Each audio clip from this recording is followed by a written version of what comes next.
Hey guys, welcome back.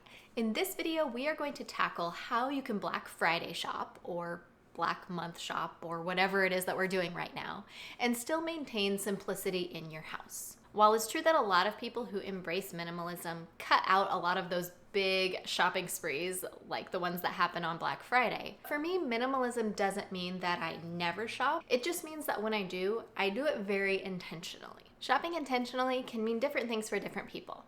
Some people might avoid big sale days because they will end up spending even more money than they had anticipated. But for a lot of people like me, it just means that I am really careful about what I spend my money on when I do go.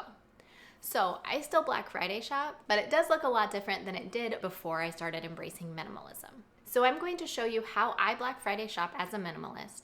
And if you follow these simple steps for your Black Friday shopping, it will save you time, money, and it will keep you from having to declutter your house again after the holidays are over. If you're new to my channel, I'm Kassy with makingtimeforgiggles.com, and I make videos all about making mom life simple and easy. So be sure to subscribe down below if you would like to see more videos like this one. The first thing that you want to do before you spend any money on the holidays is set your Christmas budget. This means deciding how much you want to spend on your children, how much you want to spend on your significant other, and how much you are going to spend, or if you are going to spend, on extended family. If you want to see a step-by-step walkthrough for how we create our Christmas budget, you can check out this video here.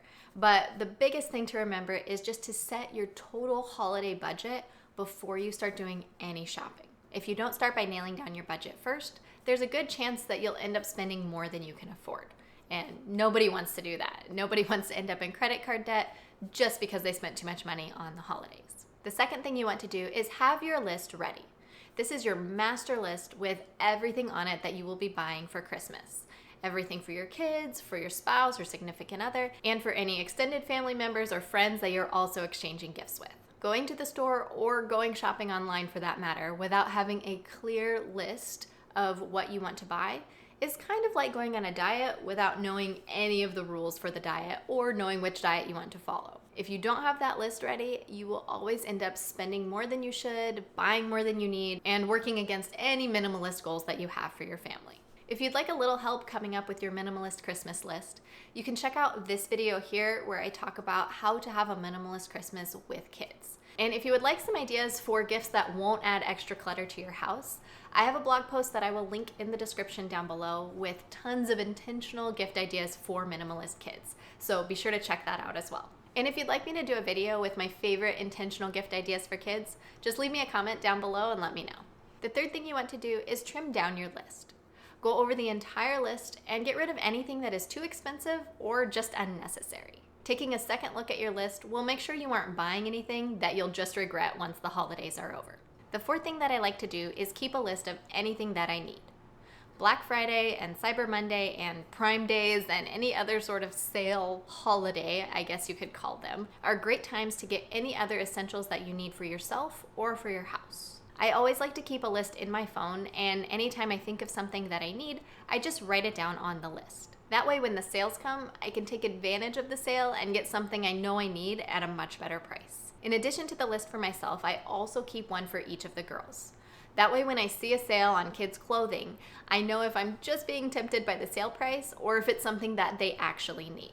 And my fifth tip for Black Friday shopping as a minimalist is don't browse unless you have a mission. When you are looking for the things on your Christmas list and on your needs list, you aren't just wandering up and down every single aisle seeing if anything strikes your fancy. You are shopping with a purpose to find the things on your list and then get out as quickly as possible. When you browse without a specific mission, you almost always end up wanting more things than you did before you went into the store and needing more things than you actually do. And this can be especially true if you are shopping online. Amazon and Google are very smart, and they can know if you like this thing over here, you will probably like this other thing over here. So if you are shopping online, be sure to have your list ready and written out before you start shopping. If you have any other Black Friday minimalist shopping tips, I would love to hear from you in the comments below. And be sure to subscribe and ring the bell next to it if you would like to see more videos about simplifying mom life. Again, I'm Kassy with makingtimeforgiggles.com, and I would love to have you join me for the next video.